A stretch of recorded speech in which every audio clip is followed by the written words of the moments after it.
अस्सलाम वालेकुम everyone, welcome back to my YouTube channel. तो कैसे हैं आप सब? आई होप कि आप सब ठीक होंगे, अल्लाह की पनाह में होंगे। तो भाइयों और बहनों, आज मैं एक बहुत गहरी बात पर चर्चा करने वाली हूँ। अक्सर हम अपने घरों में छोटी छोटी चींटियां निकलते हुए देखते हैं, कभी रसोई में, कभी खाने पीने की चीजों के पास, और कई बार हम देखते हैं कि मकड़ियां कोनों में जाले बुन लेती है। बहुत से लोग इसे सिर्फ एक मामूली कीड़ा मकोड़ा समझते हैं, लेकिन इस्लाम हमें सिखाता है कि अल्लाह की बनाई हर मखलूक पर कोई ना कोई मकसद होता है, और खास तौर पर चींटी और मकड़ी, इन दोनों का जिक्र कुरान और हदीस में आया है। तो आज हम जानेंगे घर में चींटियों के निकलने की क्या निशानी होती है। मकड़ी को इस्लाम में इतना बड़ा दर्जा दिया गया है, और ये दोनों मखलूक इंसान को क्या सबक सिखाती है। तो कुरान में एक पूरी सूरे का नाम है सूरे अन नमल, यानी चींटी की सूरह। अल्लाह ताला ने चींटी का जिक्र इस कदर किया कि एक मुकम्मल सूरह उसी के नाम से रखी। कुरान में हजरत सुलेमान अलैहिस्सलाम का वाक़िया आता है, जब उनकी फौज चल रही थी और एक चींटी ने अपनी कौम से कहा, ए चींटियों, अपने बिलों में दाखिल हो जाओ, कहीं सुलेमान और उनकी फौज तुम्हें कुचल ना दे और उन्हें इसका एहसास भी ना हो। यहाँ से हमें तीन बातें समझ में आती है। चींटी में अकल और समझ होती है। चींटी अपने समाज की रहनुमा है, एक दूसरे की फिक्र करती है। अल्लाह ने इतनी छोटी मखलूक में भी इतनी समझ रखी है कि इंसान को सबक मिल सके। तो घर में चींटियों का निकलना निशानी। अब सवाल ये है कि घर में अगर चींटियां निकले तो इसका मतलब क्या है। बुजुर्ग कहते हैं, अगर घर में चींटियां ज्यादा निकले तो ये रिज्क की बरकत की निशानी है, क्योंकि चींटियां सिर्फ वही निकलती है जहाँ खाने पीने का सामान होता है। लेकिन हदीस की रोशनी में हमें ये भी हुक्म है कि घर को साफ रखा जाए और ज्यादा गंदगी या बर्बादी ना की जाए। चींटी का निकलना एक सबक भी है, हमें दूसरों का हक खाना नहीं चाहिए, बल्कि चींटी की तरह मिलजुल कर रहना चाहिए। तो अल्लाह की हिकमत देखिए, चींटियां हमें सब्र, मेहनत और एकजुटता का सबक देती है। दूसरा है मकड़ी का जिक्र इस्लाम में। अब बात करते हैं मकड़ी की।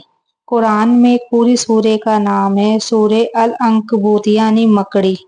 ये सूरे मदीना में नाजिल हुई और इसमें अल्लाह ताला ने मकड़ी के जाले की मिसाल दी। जो लोग अल्लाह के सिवा दूसरों को अपना मददगार बना लेते हैं, उनकी मिसाल उस मकड़ी की जैसे है जिसने घर बनाया, और बेशक सबसे कमजोर घर मकड़ी का घर है, काश वो जानते। यहाँ से हमें दो बातें मिलती है। मकड़ी का घर यानी उसका जाला सबसे कमजोर है। अल्लाह ने इसे मिसाल बनाकर समझाया कि दुनिया के सहारे बेकार है, सिर्फ अल्लाह ही असली सहारा है।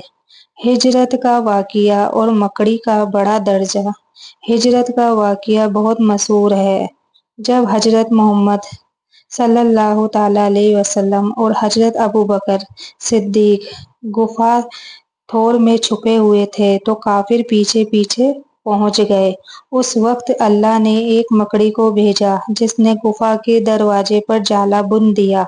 काफिर जब पहुंचे तो बोले, अगर कोई अंदर गया होता तो ये जाला टूटा हुआ होता, चूंकि जाला सही सलामत है, इसका मतलब अंदर कोई नहीं गया। इस तरह अल्लाह ने मकड़ी को नबी की हिफाजत करने वाला बना दिया। यही वजह है कि मकड़ी को इस्लाम में बहुत बड़ा दर्जा दिया गया है। चींटी हमें सिखाती है कि मेहनत करो, सब्र करो, मिलजुल कर रहो। मकड़ी हमें सिखाती है कि सबसे बड़ा सहारा सिर्फ अल्लाह है, कोई और नहीं। दोनों का जिक्र कुरान में है, यानी ये मामूली कीड़े मकोड़े नहीं, बल्कि अल्लाह की निशानियां हैं। तो अगर घर में चींटियां निकले तो समझ लीजिए कि घर में रिज्क की बरकत है, लेकिन साफ सफाई का ध्यान भी रखें।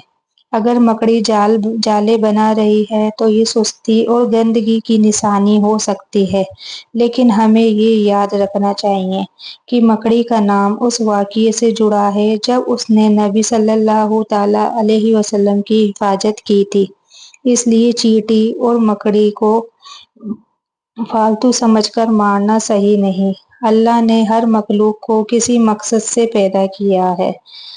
کئی احادیث میں آتا ہے کہ گندگی اور لاپرواہی شیطان کو پسند ہے، اس لیے اگر گھر میں کیڑے مکوڑے زیادہ نکلنے لگے تو یہ اللہ کا اشارہ ہے کہ گھر کو پاک صاف رکھو، نفس اور شیطان سے بچو۔ تو اے اللہ، جس طرح تو نے مکڑی کے جالے سے اپنے حبیب صلی اللہ تعالی علیہ وسلم کی حفاظت کی، اسی طرح ہمارے گھروں، ہماری اولادوں کی حفاظت فرما۔ اے اللہ، ہمیں چیونٹی کی طرح محنتی بنا، ہمیں مکڑی کی طرح تیرا سہارا پہچاننے والا بنا، ہمارے گھروں سے نفرت، غم اور شیطانی اثر دور کر دے اور برکت، رحمت اور سکون عطا کر۔ آمین۔